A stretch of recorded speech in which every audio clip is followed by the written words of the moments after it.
Block परिसर में भिन्नक्षम शिविर अनुष्ठित। बालेश्वर जिला खैरा ब्लॉक परिसर में भिन्नक्षम शिविर अनुष्ठित हो जाइछि। एही शिविर पई पूर्वरु दिन धार्य सहित खबर प्रचार प्रसार होइथिला। खबर पाई ब्लॉक रो कोण अनुकोणरू भिन्नक्षम माने आसी जोग देथिले। भिन्नक्षम मानक साथी आसीथिबा परिवार धाड़ी रे छिड़ा होई नाम पंजीकरण करिथिले। विभिन्न वर्गर भिन्नक्षम माने विभागीय डाक्तरଙ୍କ निकटକୁ जाई शरीर संबंधी रोग देखाई आवश्यक परामर्श नेथिले। शिविर रे विभिन्न रोग पई विभिन्न वर्गर दक्ष डाक्तर माने जोग देई शिविरटी को साफल्य मंडित करथिले। शह शह भिन्नक्षम रोगीଙ୍କ समागम शिविरार्थी मानक उत्साहित करथिला। समस्त रोगी शांति श्रृंखलार सहित डाक्तरଙ୍କ परामर्श नै घर को फेरिथिले। एथिरे ब्लॉक प्रशासन पूर्ण सहयोग करथिले। बीआरटी मनोज महापात्र आरंभरू शेष पर्यंत रही कार्यक्रम सुपरिचालना करथिले। शांति श्रृंखला पई खैरा पुलिस नियोजित होइथिले। शिविर परिचालन रे कोनोसी प्रकार विशृंखला सृष्टि होई नाही। शिविर तरफरू प्रत्येक रोगी को उत्तम सेवा प्रदान करा जायथिबा शिविर परिचालनाकारीଙ୍କ ठारू रिपोर्ट संग्रहରୁ जणा जायछि। मोट 935 जन भिन्नक्षम नाम पंजीकृत करथिले।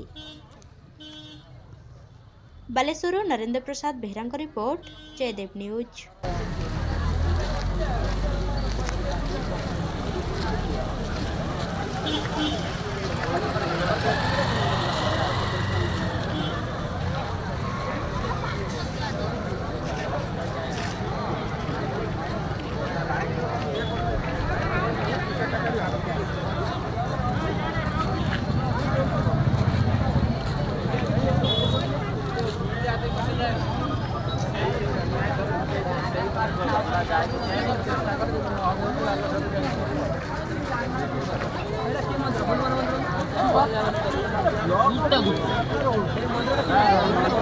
हेलो तोर लागुनी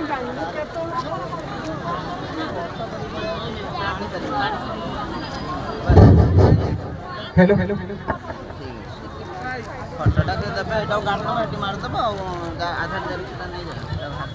जो व्यक्ति विशेष मानकर रजिस्ट्रेशन हुई सारी दयाकोरी आम डॉक्टर आसी सारे ईएनटी